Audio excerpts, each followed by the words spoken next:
សួស្តីអ្នកទាំងអស់គ្នាជួបគ្នាសារជាថ្មីជាមួយនឹង Page ដែនតារាថ្ងៃនេះដែលតារានាំអារម្មណ៍បងប្អូនទាំងអស់គ្នាមកសម្រាយរឿងថ្មីដែលជារឿង Zombie កំពុងតែល្បីនៅក្នុងប្រទេសកូរ៉េហើយរឿងនេះគឺជារឿងដែលការឆ្លងមេរោគបិសាចដ៏អាក្រក់មួយដែលជាមនុស្សយើងជាអ្នកបង្កើតដែលធ្វើឲ្យមនុស្សនៅជុំវិញពិភពលោកដាច់ពូជដោយសារគាត់អញ្ចឹងកុំឲ្យខាតពេលវេលាយូរសូមស្ដាប់ការសម្រាយរបស់ដែនតារាទាំងអស់គ្នានៅអគារដងវុកអ្នកវិទ្យាសាស្ត្រយ៉ាងជុលបានទូរស័ព្ទទៅប៉ូលីសដើម្បីព្រមានពួកគេថាគាត់កំពុងរៀបចំផែនការវាយប្រហារភេរវកម្មគាត់ចាប់មកចូលចាក់មេរោគចូលទៅក្នុងខ្លួនរបស់គាត់ខណៈពេលដែលបញ្យល់ថាគាត់ជាវ៉ាក់សាំងតែមួយគត់នៅក្នុងអគារដដែលនោះ Chance Bio កំពុងធ្វើសន្និសីទមួយនោះអ្នកជំនាញជីវបច្ចេកវិទ្យាត្រូវបានអញ្ជើញដោយអតីតស្វាមីរបស់នាង Ji Yuseong ឲ្យរកការងារឲ្យនាងនៅក្នុងក្រុមហ៊ុនសេចងចំអក Yuseong ចំពោះការយកចិត្តទុកដាក់ចំពោះអតីតស្វាមីរបស់គាត់នៅពេលដែលគាត់មានប្រពន្ធថ្មីហើយទទួលស្គាល់ថាគាត់បានមកដោយសារតែនាងបានទទួលការអញ្ជើញផ្ទាល់ខ្លួនជាមួយនឹងសារកំណាព្យដ៏អាចកំបាំង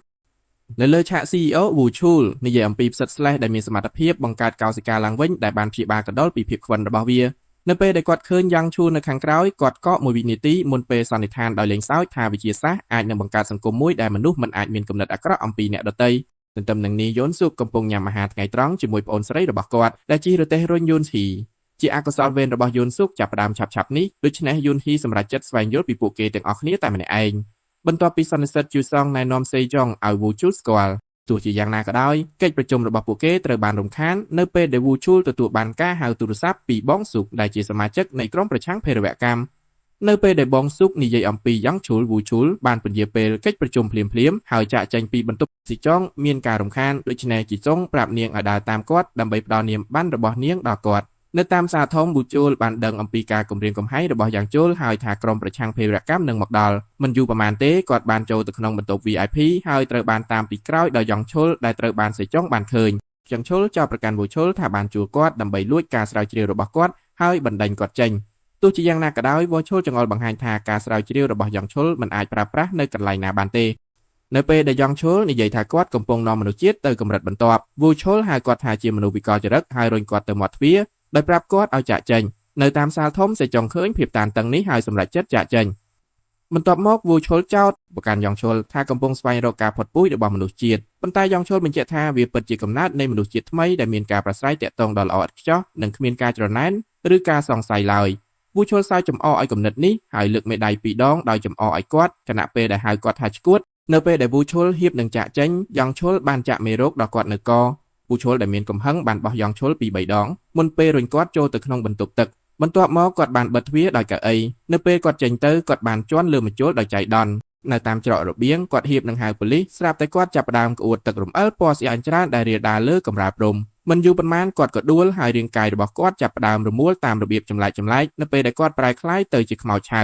ក៏នៅពេលនោះបុរស3នាក់បានកត់សម្គាល់ឃើញគាត់ហើយព្យាយាមហៅសេវាសង្គ្រោះបន្ទាន់ប៉ុន្តែ Wu Chul លោតឡើងលើពួកគេហើយខាំពួកគេនៅក្នុងបន្ទប់ទទួលភ្ញៀវបងសុកបានមកដល់ជាមួយក្រុមរបស់គាត់ខណៈដែលក្រុមមនុស្សមួយក្រុមចាប់ផ្ដើមស្រែកចៅឆាមួយបានលេចឡើងនៅក្បែរនោះហើយក្រុមព្យាយាមពិនិត្យមើលគាត់ប៉ុន្តែច្រករបៀងស្រាប់តែលេចលង់ដោយខ្មោចឆៅថ្មីដែលក្អួតទឹកពណ៌សជាបន្តបន្ទាប់បងសុកបញ្ជាឲ្យបិទខ្ទប់ទាំងស្រុងភ្លាមនៅក្នុងភោជនីយដ្ឋានសេចងនិងជូសុងកំពុងញ៉ាំអាហារថ្ងៃត្រង់នាងឆ្ងល់ថាហេតុអ្វីបានជាគាត់រៀបការជាមួយនាងដូច្នេះគាត់ទទួលស្គាល់តន្ត្រីថាគាត់ចូលចិត្តចរិតរឹងរូសរបស់នាងទោះបីជាគាត់តែងតែស្ដីបន្ទោសនាងចំពោះការមិនសម្របសម្រួលក៏ដោយទោះជាយ៉ាងណាក៏ដោយគាត់មិនអាចតាមទាន់នាងបានទេហើយមានអារម្មណ៍ដូចជាមនុស្សកំសាដែលជាមូលហេតុដែលគាត់បែកបាក់ជាមួយនាងបន្ទាប់មកសិស្ស2នាក់បានអូសសូយុនចូលទៅក្នុងភោជនីយដ្ឋានហើយបង្ខំនាងឲ្យបង់ប្រាក់សម្រាប់ការបញ្ជាទិញស៊ូស៊ីថ្លៃៗរបស់ពួកគេក៏នៅលើជណ្ដើរយូនសុកកំពុងធ្វើដំណើរទៅកាន់ប៉ុស្តិ៍របស់គាត់នៅពេលដែលគាត់ទទួលបានការបញ្ជាទិញតាមវិទ្យុរបស់គាត់ទោះជាយ៉ាងណាក៏ដោយសម្លេងថេតិវ័នខ្លាំងរារាំងគាត់ពីការយល់សារ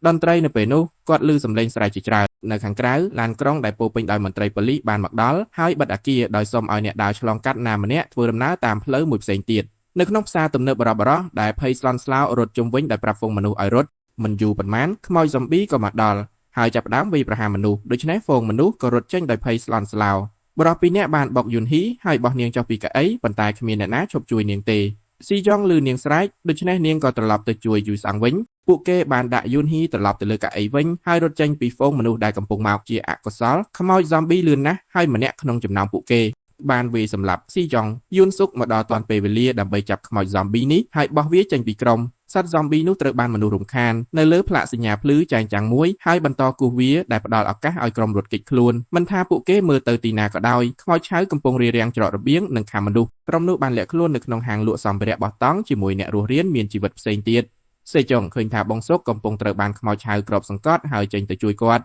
បន្ទាប់មកពួកគេប្រញាប់ប្រញាល់ចូលទៅក្នុងហាងដើម្បីចាក់សោទ្វារខ្មោចឆៅទាំងនោះបានប្រមូលផ្ដុំគ្នាភ្លាមៗទល់នឹងជញ្ជាំងកញ្ចក់ហើយបងស៊ូបានដើរចេញទៅដោយភ័យខ្លាចដោយចៃដន្យបានបិទភ្លើងក្នុងពេលនោះខ្មោចឆៅទាំងនោះបានស្ងប់ស្ងាត់ភ្លាមៗព្រោះពួកគេមើលមិនឃើញពួកគេទៀតទេបងស៊ូប្រាប់ក្រុមអំពីការហៅទូរស័ព្ទពីភេរវករហើយយុនអ៊ីបានសាកល្បងវិទ្យុរបស់គាត់ប៉ុន្តែវាមិនដំណើរការទ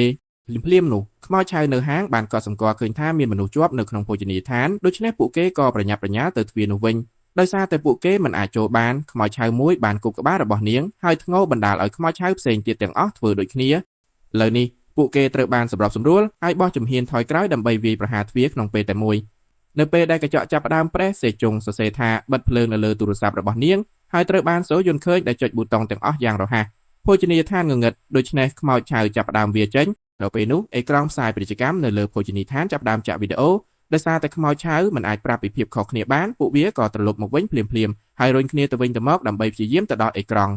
់នៅពេលដែលកញ្ចក់ប្រេះក្រុមនៅក្នុងហាងចង់ធ្វើអ្វីមួយប៉ុន្តែបងស៊ូនិយាយថាពួកគេអាចរងចាំបានតែប៉ុណ្ណោះតាប់មកសេចជុងបានកត់សម្គាល់ឃើញជើងតម្រកដាស់កាតុងហើយគិតថាវាអាចជានុយដូច្នេះយុនអ៊ីបានឲ្យរទេះរុញអគ្គិសនីរបស់នាងដើម្បីរំកិលវាពួកគេចងជើងតម្រជុំវិញកៅអីហើយរក្សាលេខហ្គេឲ្យជាប់ជាមួយនឹងខ្សែចងសក់ដូច្នេះកៅអីក៏រំកិលឆ្លងកាត់ច្រករបៀងដោយខ្លួនឯងពេលដែលពួកគេឃើញវាខ្មោចឆៅក៏រត់តាមវាក៏បន្ទាប់មកសេចុងបើកទ្វារហើយហៅមនុស្សនៅក្នុងភោជនីយដ្ឋានដំបូងឡើយមានតែសូយុនទេដែលក្លាហានគ្រប់គ្រាន់ក្នុងការឆ្លងកាត់ប៉ុន្តែរឿងនេះបានជំរុញអ្នកដទៃឲ្យដើរតាមនាងទោះជាយ៉ាងណាក៏ដោយក្មេងស្រីចិត្តអាក្រក់នោះខ្លាចពេកមិនអាចបន្តដំណើរទៅមុខទៀតបានហើយសម្រាប់ចិត្តត្រឡប់ទៅភោជនីយដ្ឋានវិញដូច្នេះជីយូសឹងបានស្ម័គ្រចិត្តទៅយកនាងក្នុងពេលជាមួយគ្នានោះខ្មោចឆៅបានចាប់កៅអីហើយបំផ្លាញកៅអីឈរទាំងអស់ម្នាក់ក្នុងចំណោមពួកគេបានត្រឡប់មកវិញហើយវាយប្រហារអ្នកទាំងពីរនៅពេលដែលពួកគេដើរកាត់គ្នាយូសាំងបានរុញក្មេងស្រីនោះចេញហើយគប់របស់របរទៅលើខ្មោចឆៅដើម្បីឲ្យវាដេញតាមគាត់ស៊ីយ៉ងឆ្លៀតឱកាសនាំក្មេងស្រីនោះចូលទៅក្នុងហាងនៅក្នុងហាងលក់សម្ភារៈកីឡាមួយជីយូសាំងបានផ្លាស់ទីកៅអីឈរមួយចំនួនមុនពេលលាក់ខ្លួននៅពីក្រោយសម្លៀកបំពាក់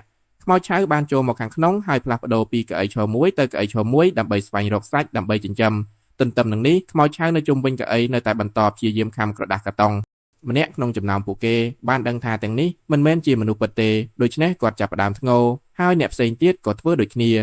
នៅពេលដែលបរិសម្នាក់នៅក្នុងហាងលក់សម្ភារៈកីឡាក៏ចម្លងពួកគេដែរសេចងបានដឹងថានេះជាវិធីរបស់ខ្មោចឆៅក្នុងការចែករំលែកព័ត៌មានដោយវិវត្តយឺតខ្មោចឆៅនៅក្នុងហាងបានផ្លាស់ប្ដូរពីការវាទៅជាការឈរលើជើងរបស់នាងឥឡូវនេះនាងដឹងពីរបៀបស្វែងរកអ្វីមួយហើយបានរកឃើញយ៉ៃសងយ៉ាងរហ័សដែលព្យាយាមរត់គេចខ្លួនខ្មោចឆៅបានវាយប្រហារគាត់ប៉ុន្តែនាងក៏ដួលក្នុងដំណើរការនោះដែរដូច្នេះយ៉ៃសងបន្តរត់ពេលគាត់ហៀបនឹងទៅដល់ស៊ីចុងខ្មោចឆៅមួយទៀតបានលោតមកលើគាត់ហើយខាំគាត់ស៊ីចុងចង់ជួយគាត់ប៉ុន្តែបងស៊ូទាញនាងត្រឡប់មកវិញហើយចាក់សោទ្វារក្រុមដែលនៅសល់បានត្រឡប់មកវិញហើយឡោមព័ទ្ធយ៉ៃសងដើម្បីស៊ីគាត់ក៏នៅពេលយប់មកដល់អ្នករស់រានមានជីវិតនៅតែជាប់គាំងនៅក្នុងអគារដែលឥឡូវនេះស្ថិតនៅក្រោមការដាក់ឲ្យនៅដាច់ដោយឡែកការផ្សាយព័ត៌មាននិយាយអំពីទង្វើមួយរបស់ភេរវកម្មជីវសាស្ត្រនិងវីរុសឆ្លងខ្លាំងមួយដែលបានធ្វើឲ្យអ្នកស្រុកប្រមូលផ្ដុំគ្នានៅជុំវិញអគារដើម្បីតវ៉ាខ្មោចឆៅរាប់សិបក្បាលនៅតែបន្តគោះទ្វារខាងមុខដោយស្រែកធ្ងរយ៉ាងខ្លាំងទៅកាន់ប៉ូលីស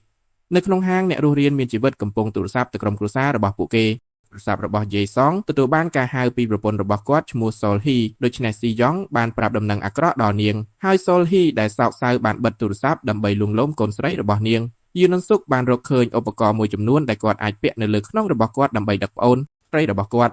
់ក្រុមនោះឆ្ងល់ពេលណាពួកគេនឹងត្រូវបានជួយសង្គ្រោះដូច្នេះបងស៊ូត្រូវជូនដំណឹងដល់ពួកគេថាគ្មាននរណាម្នាក់មកដោយសារតែការដាក់ឲ្យដាច់ដោយឡែកនោះទេគាត់ក៏ប្រាប់ពួកគេផងដែរថាយ៉ាងឆូលតន្ត្រីមានវ៉ាក់សាំងនៅក្នុងខ្លួនរបស់គាត់ដូច្នេះប្រសិនបើពួកគេចាប់គាត់ពួកគេទាំងអស់គ្នាអាចត្រូវបានជួយសង្គ្រោះសេចងចែករំលែកអ្វីដែលនាងបានឃើញនៅក្នុងបន្ទប់ VIP ដែលស្ថិតនៅជាន់ទី3នាងក៏បញ្យល់ផងដែរថាខ្មោចឆៅកំពុងវិវត្តយ៉ាងឆាប់រហ័សហើយពួកគេបានបង្កើតបណ្ដាញទំនាក់ទំនងនៃទឹករំអិលវាគួរតែអាចផ្ដល់ព័ត៌មានคล้ายៗដល់ពួកគេហើយបានលើកឡើងពីបាតុភូតរោងម៉ាស៊ីនកិនស្រមោចឌូស៊ុកស្វែងរកវាតាមអ៊ីនធឺណិតហើយសម្លឹងមើលដោយភ្ញាក់ផ្អើលចំពោះវីដេអូស្រមោចរត់ជារង្វង់រហូតដល់ពួកវាងាប់ស៊ីចងគិតថាពួកគេគួរតែមានមនុស្សម្នាក់បញ្ចេញក្លិនពិសេសហើយអ្នកផ្សេងទៀតទាំងអស់មានក្លិនខុសគ្នាដូច្នេះខ្មោចឆៅនឹងមិនស្គាល់ពួកគេជាមនុស្សទេក្រុមនេះប្រើសម្ភារៈរបស់ហាងដើម្បីការពាររាងកាយរបស់ពួកគេហើយអត្តពលិករត់ប្រណាំងម្នាក់បានស្ម័គ្រចិត្តធ្វើជានុយដូច្នេះគាត់គ្របខ្លួនដោយទឹកអប់ដរាបណាគាត់ចេញមក ខ្មោចឆៅចាប់ផ្ដើមដេញតាមគាត់ហើយបរិះនោះរត់លឿនល្មមដើម្បីលាក់ខ្លួននៅក្នុងហាងកែសម្ផស្សមួយពួក zombie បានក្រហមដើម្បីប្រាប់ពីក្លិនរបស់មនុស្សមុនពេលពួកគេដេញតាមបរិះនោះម្ដងទៀតដូច្នេះគាត់ចាប់ផ្ដើមបំបែកដបទឹកអប់គ្រប់ទីកន្លែងសត្វទាំងនោះដេញតាមក្លិនជំនួសគាត់ហើយគាត់ត្រឡប់ទៅហាងលក់សម្ភារៈបោះតង់វិញជាមួយនឹងដបទឹកអប់ជាច្រើនក្រុមនេះបន្តបង្កើតស្នាមទឹកអប់នៅលើឥដ្ឋហើយបោះនៅសល់លើតុក្កតាបន្ទាប់មកពួកគេគ្រប់ខ្លួនដោយសារធាតុប្រឆាំងនឹងការកកហើយទុកទ្វារតន្ត្រីឲ្យចំហពួក zombie ចូលមកហើយស្វែងរកហាងដោយប្រើចំហរបស់ពួកគេដូច្នេះគ្មានអ្នកនៅរស់រានមានជីវិតណាម្នាក់ត្រូវបានរកឃើញទេនៅពេលដែលពួក zombie ដើរតាមស្នាមទឹកអប់ចូលទៅក្នុងបន្ទប់មួយទៀតទីបំផុតពួកគេក៏ចាកចេញពីហាងនៅក្នុងបន្ទប់ស្នាក់នៅក្រុមនេះបានលួចមើលដោយប្រុងប្រយ័ត្នតាមដែលអាចធ្វើទៅបានប៉ុន្តែក្មេងស្រីជំទង់បានបុកជាមួយ zombie ដោយចៃដន្យហើយដួលហើយជាប់នៅក្រោមគាត់ខណៈពេលដែលយុនសុកត្រឡប់ទៅជួយនាងសង្ហូប្រើភ្លើងដើម្បីធ្វើឲ្យប្រព័ន្ធស្រោចទឹកសង្គ្រោះបន្ទាន់សកម្មទឹកលាយជាមួយទឹករំអិលពណ៌សហើយទុកឲ្យ zombie ខ្វិនអស់រយៈពេលពី3វិនាទីយុនសុកបញ្ជូនក្មេងស្រីនោះត្រឡប់ទៅក្រុមវិញមុនពេលដែលខ្មោចឆៅនៅក្នុងហាងចេញមកប្រយុទ្ធនឹងគាត់បានការពារខ្លួនគាត់ឲ្យអស់ពីសមត្ថភាពខណៈពេលកំពុងកាន់ប្អូនស្រីរបស់គាត់នៅលើខ្នងរបស់គាត់ខ្មោចឆៅមួយបានទៅដល់ក្មេងស្រីនោះប៉ុន្តែសូយ៉ាងប្រើអាវមួយដើម្បីទាញវាមកវិញសាំងហោបានវិវាដោយឧបករណ៍ពន្លត់អគ្គិភ័យហើយអូក្មេងស្រីទាំងពីរនាក់ទៅកាន់ចន្ទាយុនជាមួយអ្នករស់រានមានជីវិតផ្សេងទៀតយុនស៊ុកដែលអស់សង្ឃឹមនៅតែបន្តប្រយុទ្ធដោយប្រើប្រាស់ការវឹកហាត់របស់គាត់ឲ្យបានល្អដើម្បីបណ្ដេញខ្មោចឆៅចេញពីផ្លូវហើយរត់គេចខ្លួនខ្មោចឆៅ2បានបោះខ្មោចឆៅទី3ហើយយុនហ៊ីបានព្រមានបងប្រុសរបស់នាងទាន់ពេលវេលាឲ្យគេចវាសត្វនោះបានចូលទៅក្នុងចន្ទាយុនហើយវាយប្រហារបងស៊ូប៉ុន្តែមិនយូរប៉ុន្មានបងប្អូនបានតាមទាន់ហើយបោះខ្មោចឆៅនោះចេញមុនពេលបិទទ្វារទន្ទឹមនឹងនេះការផ្សាយព័ត៌មានកំពុងពិភាក្សាអំពីយ៉ាងជូលឪពុករបស់គាត់ធ្វើការឲ្យសាកលវិទ្យាល័យសំខាន់មួយប៉ុន្តែគាត់ត្រូវបានគេចាប់បានថាបានប្រើប្រាស់ប្រាក់មិនត្រឹមត្រូវសម្រាប់មន្ទីរពិសោធន៍ស្រាវជ្រាវរបស់គាត់និងកេងប្រវ័ញ្ចអ្នកស្រាវជ្រាវនិស្សិត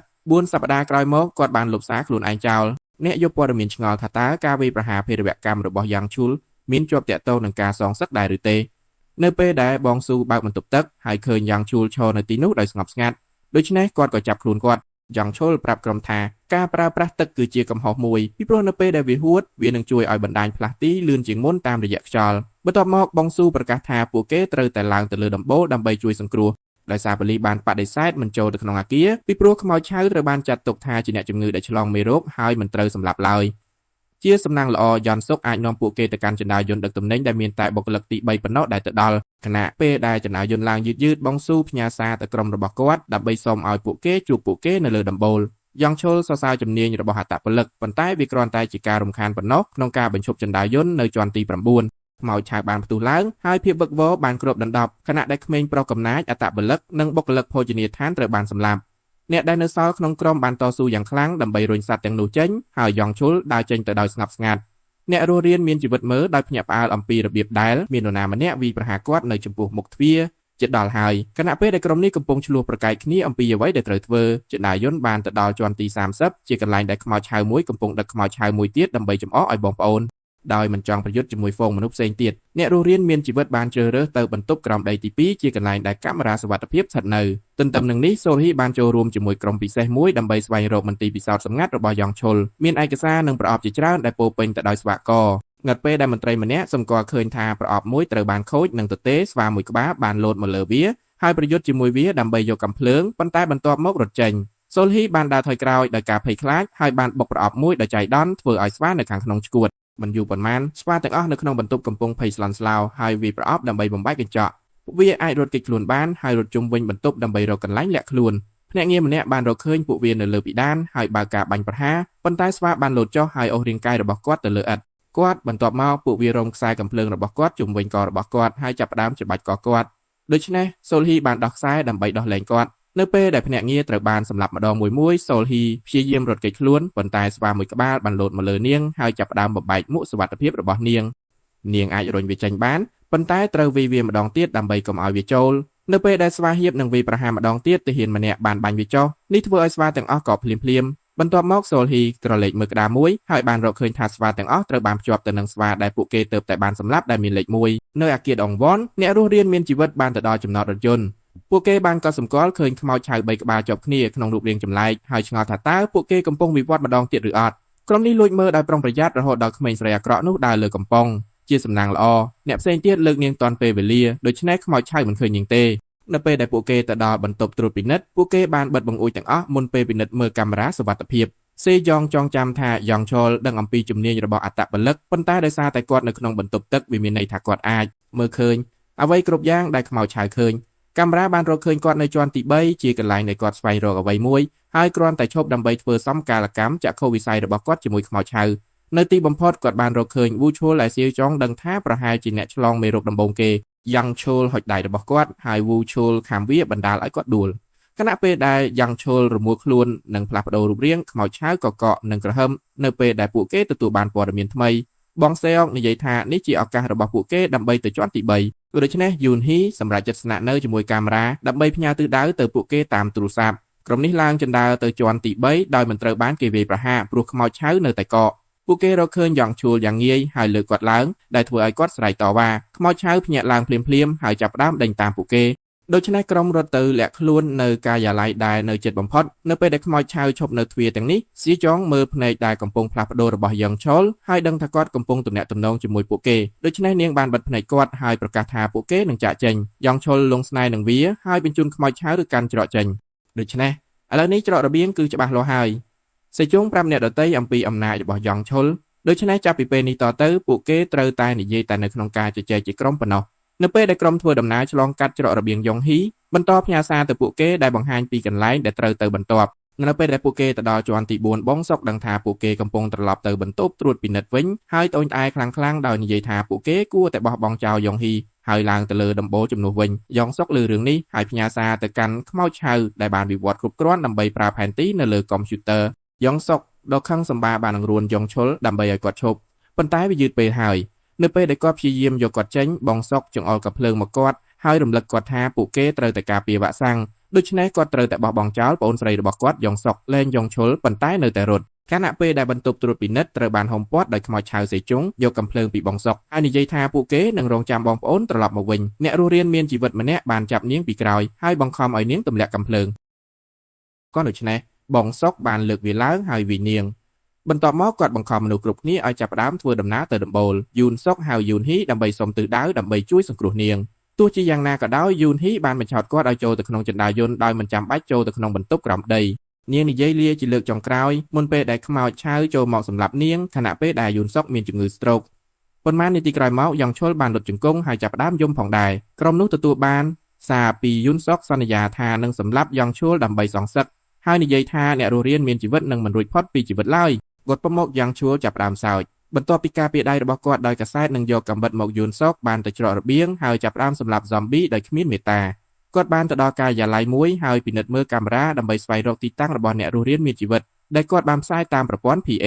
មិនយូរប៉ុន្មាន zombie មួយបានរកឃើញពួកគេហើយបានវាយប្រហារបងសុកដែលបានឆ្លើយតបដោយបាញ់វាបុរសម្នាក់បានស្រែកប្រាប់ពីភាពលាក់ពុតរបស់គាត់ព្រោះមុននេះបងសុកបាននិយាយថាទាំងនេះជាអ្នកជំងឺដូច្នេះបងសុកបានបាញ់គាត់ចំជើងលើសំឡេងហ្វូងមនុស្សកំពុងមកតន្ត្រីបងសុកលាក់ខ្លួនជាមួយយ៉ាងឈូលនៅក្នុងហាងមួយដោយទុកឲ្យសេយ៉ងនិងក្មេងស្រីជំទង់2នាក់រត់គេចខ្លួនតែម្នាក់ឯងបងសុកស្ដាប់សំឡេងហ្វូងមនុស្សក្រហឹមពេលពួកគេឆ្លងកាត់ច្រករបៀងហើយរងចាំរហូតដល់ពួកគេចេញទៅជាមួយយ៉ាងឈូលត្រង់ទោះជាយ៉ាងណាក៏ដោយzombieនៅតែនៅទីនោះហើយបានរៀននៅស្ងៀមជាអន្ទាក់ពួកគេវាយប្រហារបងសុកហើយការប្រយុទ្ធមួយបានកើតឡើងនៅពេលដែលគាត់ប្រើការវឹកហាត់របស់ប៉ូលីសរបស់គាត់ដើម្បីប្រយុទ្ធប្រឆាំងនឹងសត្រូវទាំងអស់របស់គាត់ក្នុងពេលតែមួយស្ត្រីបានយករន្ធនេះដើម្បីចាប់យកយ៉ាងឈូលមកវិញហើយអស់គាត់ចេញកាត់មកបងសុកបានយកកាំភ្លើងរបស់គាត់មកបាញ់សម្លាប់zombieប៉ុន្តែសំឡេងនោះតាក់ទាញសត្វកាន់តែច្រើននៅពេលដែលគាត់ព្យាយាមរត់គេចខ្លួនបរិះដែលរងរបួសបានចាប់កជើងរបស់គាត់ដើម្បីធ្វើឲ្យគាត់ដួលហើយបងសុកមិនអាចបាញ់គាត់បានទេព្រោះគាត់អស់គ្រាប់zombieបានឡោមព័ទ្ធពួកគេយ៉ាងលឿនដើម្បីសម្លាប់ពួកគេទាំងពីរនៅក្នុងបន្ទប់ផ្ទុកមួយស៊ីចងបានចងយ៉ងឆលទៅនឹងធ្នើរមួយដោយកសែតបន្ទាប់មកនាងបានផ្ញើសារទៅក្មេងស្រ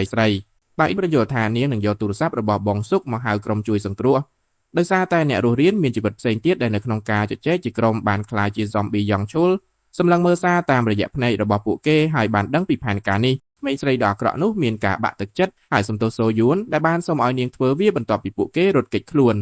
ទន្ទឹមនឹងនេះសូលហ៊ីបញ្យល់ទៅកាន់កងកម្លាំងពិសេសថាអ្នកឆ្លងមិនអាចព្យាបាលបានទេព្រោះកោសិកាសរសៃប្រសាទមិនដែលជាសះស្បើយនាងក៏ប្រាប់ពួកគេថាការសម្លាប់ខ្មោចឆៅដំបងនឹងបញ្ឈប់អ្វីៗទាំងអស់អ្នកផ្សេងទៀតមន្ត្រីប៉ូលីសសម្រាប់ចាត់ទូរស័ព្ទទៅក្រុមហ៊ុនសន្តិសុខអាគារដើម្បីទទួលបានកាមេរ៉ាដើម្បីស្វែងរកអ្នកឆ្លងមេរោគដំបងបន្ទាប់ពីការស្វែងរកយ៉ាងយូរពួកគេបានដឹងថាវូឈុលគឺជាខ្មោចឆៅដំបងហើយលួចលាក់ដោយប្រុងប្រយ័ត្នសេចងបានរកឃើញទូរស័ព្ទហើយហៅកងកម្លាំងពិសេសដើម្បីពន្យល់ពីអ្វីដែលបានកើតឡើង ភ្នាក់ងារសម្រាប់ចិត្តបំបីក្រុមជួយសង្គ្រោះដើម្បីឲ្យពាក់កណ្ដាលនៃពួកគេអាចទទួលបានវ៉ាក់សាំងនិងពាក់កណ្ដាលទៀតអាចតាមរក Wuchul ក៏បន្ទាប់ពីសាយចងដើរចេញវាបានបង្ហាញថាខ្មោចឆៅមួយនៅលើឥដ្ឋនៅរស់ហើយបានលឺអ្វីៗទាំងអស់ដូច្នេះយ៉ាងឆលក៏ដឹងដែរក្រុមជួយសង្គ្រោះបានចុះចតលើដំបូលហើយចុះទៅជាន់ក្រោមដោយសម្លាប់ខ្មោចឆៅមួយចំនួនដែលរារាំងផ្លូវទោះជាយ៉ាងណាក៏ដោយយ៉ាងឈូលបានបញ្ជូនក្រុមទាំងមូលទៅបិទច្រករបៀងមួយហើយពាក់កណ្ដាលនៃការជួយសង្គ្រោះត្រូវបានគ្របដណ្ដប់ដោយចំនួនដ៏ច្រើនសន្ធឹកសន្ធាប់ភ្លាមៗនៅក្នុងបន្ទប់ផ្ទុកក្មេងស្រីជំទង់មានការរំភើបព្រោះពួកគេឮសំឡេងគោះទ្វារនិងសំឡេងនិយាយថាវាជាក្រុមជួយសង្គ្រោះទោះជាយ៉ាងណាក៏ដោយនៅពេលដែលពួកគេបើកទ្វារពួកគេបានរកឃើញថាខ្មោចឆៅឥឡូវនេះអាចនិយាយបានសត្វទាំងនោះបានរុញពួកគេយ៉ាងងាយឲ្យផ្ទុះចូលហើយដោះលែងយ៉ាងឈុលក្មេងស្រីចិត្តអាក្រក់នោះបានបោះសូយ័ន្តទៅឲ្យខ្មោចឆៅមួយក្បាលជាការរំខានហើយព្យាយាមរត់គេចខ្លួនប៉ុន្តែនាងបានបុកនឹងសត្វមួយទៀតហើយដួលសន្លប់សូយ័ន្តបានប្រែរូបយ៉ាងឆាប់រហ័សហើយយ៉ាងឈូលបានបង្ខំនាងឲ្យសម្លាប់ក្មេងស្រីចិត្តអាក្រក់នោះក្រុមជួយសង្គ្រោះពាក់កណ្ដាលទៀតបានទៅដល់ច្រករបៀងដែលពោពេញដោយខ្មោចឆៅហើយបន្ទាប់ពីការតស៊ូជាច្រើនពួកគេអាចសម្លាប់ពួកគេទាំងអស់រួមទាំងវូជូលផងដែរពេលគិតថាវាចប់ហើយប៉ុន្តែមិត្តរួមក្រុមរបស់ពួកគេដែលជាប់ខ្មោចឆៅបានបង្ហាញខ្លួនជាមួយនឹងក្រុមមួយសម្រាប់សមរភូមិមួយផ្សេងទៀតជាអកុសលទាហានទាំងនេះក៏ត្រូវបានសម្លាប់យ៉ាងឆាប់រហ័សផងដែរនៅក្នុងបន្ទប់បោកគក់ស៊ីចងបានលាក់ខ្លួននៅពេលនាងមើលយ៉ាងឈូលដើរជាមួយកងទ័ពខ្មោចឆៅរបស់គាត